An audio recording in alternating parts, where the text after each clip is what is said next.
Hello ಸ್ನೇಹಿತರೆ, ಹೊಂಗನಸು ಧಾರಾವಾಹಿಯ ಇಂದಿನ ಸಂಚಿಕೆಯಲ್ಲಿ ನೋಡುವುದಾದರೆ ಶಾರದಾ ಅವರು ಜಗತಿ ಮೇಡಮ್ನ ಮೀಟ್ ಆಗಿ ಯಾರಾದ್ರೂ ನಿಮ್ ರಿಲೇಷನ್ ಅವ್ರು ಇದ್ದಾರಾ ಹೇಳಿ ಅಂತ ಹೇಳೋತ್ತಿಗೆ ಫೋನ್ ಕೊಡಿ ಅಂತ ಸಿಗ್ನಲ್ ಮಾಡ್ತಾ ಇರ್ತಾರೆ.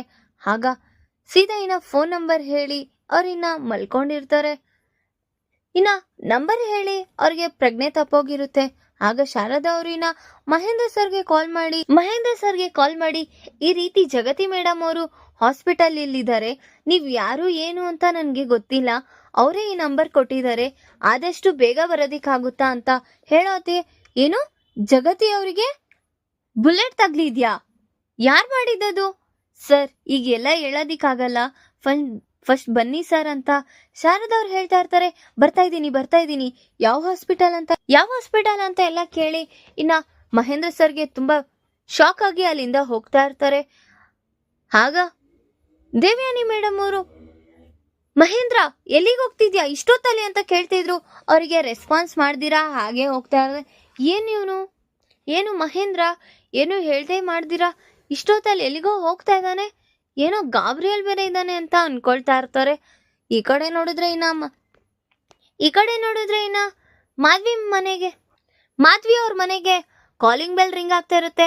ಆಗ ಹೋಗ್ ನೋಡು ಅಂತ ಕಳಿಸ್ದಾಗ ಅವ್ರತ್ತೆ ಬಾಗಿಲು ತೆಗ್ದು ನೋಡಿದ್ರೆ ರಾಜೀವ ಇರ್ತಾನೆ. ಆಗ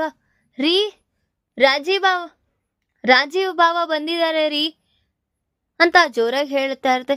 ಏಂತಕ್ಕೆ ಅಷ್ಟು ಜೋರಾಗಿ ಹೇಳ್ತಾ ಇದ್ಯಾ ಅಂತ ಅವ್ರತ್ತೆ ಕೇಳ್ಬೇಕಾದ್ರೆ ಆ ವಿಚಾರನ ವಸುಧರ ಕೇಳಿಸ್ಕೊಂಡ್ಬಿಡ್ತಾಳೆ.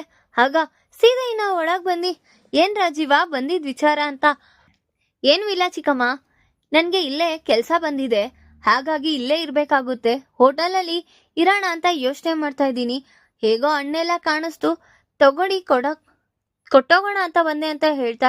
ನನಗೇನು ಗೊತ್ತಿಲ್ಲ ಅನ್ಕೊಂಡಿದ್ಯಾ ನಿನ್ ಪ್ಲಾನ್ಗಳು ಏನೇನು ಅಂತ ಮಾತಿ ಮನ್ಸಲ್ಲಿ ಅನ್ಕೋತಾ ಇರ್ತಾಳೆ. ಆಗ ಏಂತಕ್ಕೆ ಇರಕ್ ಹೋಗ್ತೀರಾ, ಇಲ್ಲೇ ನಮ್ಮನೆ ಇದೆಯಲ್ಲ, ನಮ್ಮನೇಲೆ ಇದ್ಬಿಡಿ ಅಂತ ಮಾಧ್ವಿ ಅವ್ರ ಗಂಡ ಮತ್ತೆ ಅವ್ರ ಅಪ್ಪ ಎಲ್ಲರೂ ಸೇರಿ ಹೇಳೋತಿ. ಇಲ್ಲ ನಾನು ಹೋಟೆಲಲ್ಲೇ ಇರ್ತೀನಿ ಅಂತ ಹೇಳ್ತಿದ್ರು, ಅವ್ರು ಬಲವಂತ ಮಾಡೋ ವಿಚಾರದಿಂದ ನನಗೂ ಬೇಕಾಗಿದ್ದಿದೆ ಅಲ್ವಾ. ಆಯ್ತು ಚಿಕ್ಕಮ್ಮ, ನೀನ್ ಹೇಳೋ ರೀತಿನೇ ಕೇಳ್ತೀನಿ, ಇಲ್ಲೇ ಇರ್ತೀನಿ. ಹೇಗಿದ್ರು ಮಾಧ್ವಿ ಮಾಡೋ ಅಡ್ಗೆ ನನಗೆ ತುಂಬಾ ಇಷ್ಟ, ಅವಳಿಗೆಲ್ಲ ಗೊತ್ತಿದೆ ನನಗೇನ್ ಇಷ್ಟ ಇಲ್ಲ ಅಂತ A to Z ಗೊತ್ತಿದ್ದಾಗ್ತಾನೆ. ಅದನ್ನ ಕೇಳಿಸ್ಕೊಂಡು ಮಾಧ್ವಿ ತುಂಬಾ ಮನ್ಸಲ್ಲಿ ನೀನ್ ಪ್ಲಾನ್ ಮಾಡ್ಕೊ ಬಂದಿದ್ಯಾ ಅಂತ ನನಗೆ ಗೊತ್ತಿಲ್ಲ ಅನ್ಕೊಂಡಿದ್ಯಾ ಅಂತ ಅನ್ಕೊಳ್ತಾ ಇರ್ತಾಳೆ ಮನ್ಸಲ್ಲಿ. ಆಗ ವಸುಧರನು ಸಹ ಅವ್ನ್ ಮಾತಾಡ್ತಾ ಇರೋ ವಿಚಾರನೆಲ್ಲ ಕೇಳಿಸ್ಕೊಂತಾ ಇರ್ತಾಳೆ. ಏನೋ ಮಾಡೋದಿಕ್ಕೆ ಬಂದಿದ್ದಾನೆ ಇವನು ಅಂತ ತುಂಬಾ ಗಟ್ಟಿ ನಿರ್ಧಾರ ತಗೊಂಡಿರ್ತಾಳೆ ವಸುಧರ. ಈ ಕಡೆ ನೋಡಿದ್ರೆ ರಿಷಿ ಸರ್ ಅವ್ರ ಅಪ್ಪಗೋಸ್ಕರ ಕಾಯ್ತಾ ಇರ್ತಾರೆ. ಅಯ್ಯೋ ಡ್ಯಾಡ್ ಎಲ್ಲೋದ್ರು, ಇಷ್ಟೊತ್ತಾದ್ರೂ ಮನೆಗೆ ಬಂದಿಲ್ಲ ಅಂತ ಆ ಕಡೆಯಿಂದ ಈ ಕಡೆಗೆ ಸುತ್ತಾಡ್ತಾ ಹಾಗೆ ಯೋಚನೆ ಮಾಡ್ತಾ ಇರ್ತಾರೆ. ಆಗ ದೇವಯಾನಿ ಮೇಡಮ್ ಅವ್ರು ಬಂದು ಯಾಕೆ ರಿಷಿ ಏನು ಇಲ್ಲೇ ಸುತ್ತಾಡ್ತಾ ಇದ್ಯಾ, ಮಲ್ಕೊಳಕ್ ಹೋಗಿಲ್ವಾ? ಇಲ್ಲ ದೊಡ್ಡಮ್ಮ, ನನ್ಗೆ ನಿದ್ದೆ ಬರ್ತಾ ಇಲ್ಲ, ಡ್ಯಾಡ್ ಎಲ್ಲೋದ್ರು ಅಂತ ಗೊತ್ತಾಗ್ತಾ ಇಲ್ಲ, ಅವಾಗಿಂದ ಕಾಯ್ತಾ ಇದ್ದೀನಿ. ಇಲ್ಲ ಅವಾಗೆ ಅಡವಿಡಿಲಿ ಎಲ್ಲ ಹೋಗ್ತಿದ್ರು, ಎಲ್ಲಿ ಏನು ಅಂತ ಕೇಳಿದ್ರು ಅವ್ರು ಏನು ರೆಸ್ಪಾಂಡ್ ಮಾಡಿಲ್ಲ, ನೀನ್ ಹೋಗಿ ನಿದ್ದೆ ಮಾಡು ಅಂತ ಹೇಳೋದು. ನನಗೆ ಡ್ಯಾಡ್ ಇಲ್ಲ ಅಂದ್ರೆ ನಿದ್ದೆ ಬರಲ್ಲ ಗೊತ್ತು ಅಲ್ವಾ ದೊಡ್ಡಮ್ಮ ಅಂತ ಅವರು ಸಹ ಹೇಳ್ತಾ ಇರ್ತಾರೆ. ಈಗ ಏನು ಯೋಚನೆ ಮಾಡ್ಬೇಡ, ಆರಾಮಾಗಿ ಹೋಗಿ ಮಲ್ಕೋ ಅಂತ ದೇವಯಾನಿ ಮೇಡಮ್ ಅವರು ಹೇಳಿ ಅಲ್ಲಿಂದ ಹೊರಟಿರ್ತಾರೆ. ಶಾರದಾ ಅವರು ಮಹೇಂದ್ರ ಸರ್ಗೋಸ್ಕರ ಕಾಯ್ತಾ ಇರ್ತಾರೆ. ಆಗ ಮಹೇಂದ್ರ ಸರ್ ಬಂದು ಮೇಡಮ್ ಏನಾಯ್ತು ಜಗತಿಗೆ?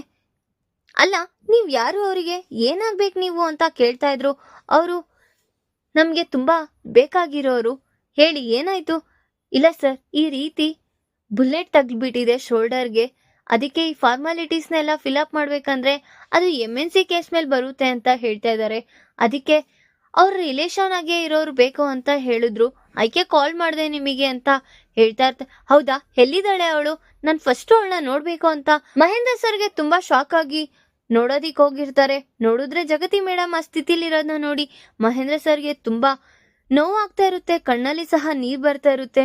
ಜಗತಿ ಏನ್ ನಿನ್ಗೆ ಈ ರೀತಿ ಆಗಿದೆ, ಯಾರು ಈ ರೀತಿ ಮಾಡಿರೋದು ಇವಳಿಗೆ, ಯಾರು ಅಂತ ತುಂಬಾ ಜೋರ ಕೇಳ್ಬೇಕಾದ್ರೆ ನಮಗ್ ಗೊತ್ತಿಲ್ಲ ಸರ್, ಏನಾಯ್ತು ಅಂತಾನೆ ಗೊತ್ತಿಲ್ಲ, ಮ್ಯಾಮ್ ಎದ್ರೇನೆ ಗೊತ್ತಾಗುತ್ತೆ ನಮ್ಗೆ ಅಂತ ಹೇಳುತ್ತಾ ಇರ್ತಾರೆ. ಸರ್ ಅವ್ರ ಶೋಲ್ಡರ್ ಅಲ್ಲೇ ಇನ್ನೂ ಬುಲೆಟ್ ಹಾಗೆ ಇದೆ, ಇನ್ನೂ ರಿಮೂವ್ ಮಾಡಿಲ್ಲ, ಎಂತಕ್ಕಂದ್ರೆ ಅದು MNC ಕೇಸ್ ಮೇಲೆ ಬರುತ್ತೆ, ಪೊಲೀಸು ಆ ಕೇಸ್ ಎಲ್ಲ, ಅದಕ್ಕೆ ನಾನು ರಿಸ್ಕ್ ತಗೊಳಕ್ ಹೋಗಿಲ್ಲ, ನೀವು ಬೇರೆ ಇದ್ದಿರ್ಲಿಲ್ವಲ್ಲ ಅಂತ ಹೇಳ್ತಾ, ಹೌದಾ ಡಾಕ್ಟರ್, ಇಲ್ಲಿ ಪ್ರತಿ ಅವ್ರನ್ನ ಸಿಟಿ ಹಾಸ್ಪಿಟಲ್ಗೆ ಕರ್ಕೊಂಡು ಹೋಗ್ಬೋದಾ ಅಂತ ಹೇಳ್ತಾ ಇರ್ತಾರೆ.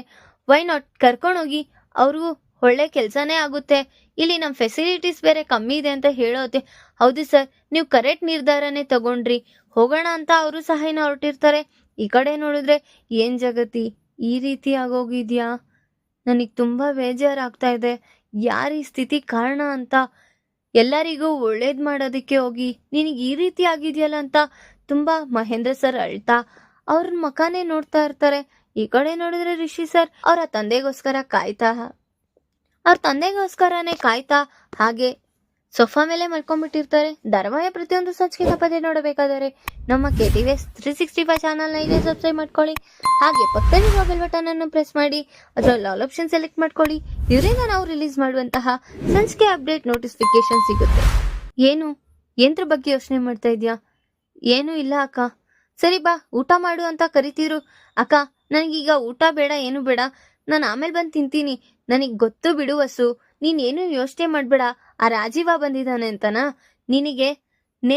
ನಿನ್ನ ಕಾಪಾಡ್ಕೊಳಕ್ ನಾನಿದ್ದೀನಿ.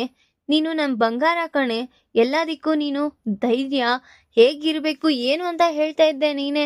ಈ ರೀತಿ ಹಾಗದ್ ಸರಿ ಹೋಗಲ್ಲ. ನನಗೆ ನೀನಂದ್ರೆ ತುಂಬ ಇಷ್ಟ ವಸು.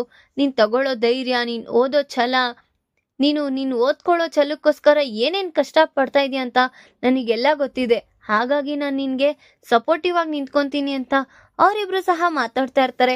ಅಕ್ಕ, ನಿನ್ನ ನೋಡ್ತಾ ಇದ್ರೆ ನನಗೆ ನಮ್ಮಮ್ಮನ ನೋಡೋ ರೀತಿನೇ ನನಗೆ ನೆನಪಾಗ್ತಿದೆ ಅಂತ ಅವರಿಬ್ರು ಇನ್ನ ಮಾತಾಡ್ತಾ ಹಾಗೆ ಕಾಲಕ್ಷೇಪನ ಮಾಡ್ತಾ ಇರ್ತಾರೆ. ಈ ಕಡೆ ನೋಡಿದ್ರೆ ಇನ್ನ ಜಗತಿ ಮೇಡಮ್ ಅವ್ರಿಗೆ ಟ್ರೀಟ್ಮೆಂಟ್ ಸ್ಟಾರ್ಟ್ ಆಗಿರುತ್ತೆ. ಆಗ ಮಹೇಂದ್ರ ಸರ್ ಒಳಗಡೆಯಿಂದ ಏನೇನಾಗ್ತಿದ್ಯೋ ಅಂತ ಅಬ್ಸರ್ವ್ ಮಾಡ್ತಾ ಇರ್ತಾರೆ. ಜಗತಿ, ಏನಾಯ್ತು ನಿನ್ಗೆ? ಯಾರು ನಿನಗೆ ಈ ರೀತಿ ಶೂಟ್ ಮಾಡಿರೋದು ಅಂತ ತುಂಬಾ ಯೋಚನೆ ಮಾಡ್ತಾ ಇದ್ದಾಗೆ ಇನ್ನು ಡಾಕ್ಟರ್ ಅವ್ರು ಬಂದು, ಸರ್ ಏನಾಯ್ತು ಸರ್, ಹುಷಾರಾಗಿದ್ದಾಳಲ್ವಾ? ಹೌದು, ಇನ್ನೊಂದು ಸ್ವಲ್ಪ ಹೊತ್ತಾಗಿದ್ರೆ ಆ ಬುಲೆಟ್ ಇನ್ನ ಹಾಟ್ಗೆ ಹೋಗಿ ತಗ್ಲಿರೋದು ಅಂತ ಹೇಳಿ ಅವ್ರಿಗೆ ತುಂಬಾ ಶಾಕ್ ಆಗಿ ಹೋಗಿರುತ್ತೆ. ಹೇಗೋ ಈಗ ಸೇಫ್ ಆಗಿದ್ದಾರೆ, ಈಗ ಅವರು ಎಚ್ಚರವಾಗಿಲ್ಲ, ಆಮೇಲೆ ಹೋಗಿ ಮಾತಾಡ್ಸಿ ಅಂತ ಹೇಳ್ತಾ ಇರ್ತಾರೆ ಡಾಕ್ಟರ್ ಅವರು. ಈ ಕಡೆ ಇನ್ನ ವಸುಧರ ಬಟ್ಟೆ ಒಣಗಾಕ್ತಾ ಇದ್ರೆ ಇನ್ನ ರಾಜೀವ ಬಿಡ್ದೇರ ಮತ್ತೆ ವಸು ಹತ್ರನೇ ಹೋಗಿರ್ತಾನೆ. ವಸು ಬಟ್ಟೆ ಒಣಗಾಕ್ತಾ ಇದ್ರು, ಹಿಂದೆ ಅವಳದು ಸುವಾಸನೆನ ತಗೊಬೇಕು ಅಂತ ಹೋಗಿ ಹಿಂದೆನೆ ನಿಂತಿರ್ತಾನೆ.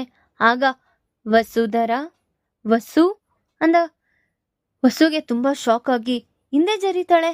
ಏನು, ನಾನೇನ್ ರಾಕ್ಷಸನ, ಹುಲಿನ, ಸಿಂಹನ ಈ ರೀತಿ ಎದುರುಕೊಳ್ತಾ ಇದೀಯಾ? ನಾನ್ ನಿನ್ನ ಮದ್ವೆ ಆದ್ರೆ ರಾಜ, ನೀನ್ ರಾಣಿ ಆಗ್ತೀಯ ಅಂತ ಇನ್ನ ರಾಜೀವ ವಸುಧರಾಗೆ ಹೇಳ್ತಾ ಇರ್ತಾನೆ. ಈಗ ಜಗತಿ ಮೇಡಮ್ ಹತ್ರ ಮಹೇಂದ್ರ ಸರ್ ಬಂದಿರೋ ವಿಚಾರ ರಿಷಿ ಸರ್ಗೆ ತಿಳಿಯುತ್ತಾ?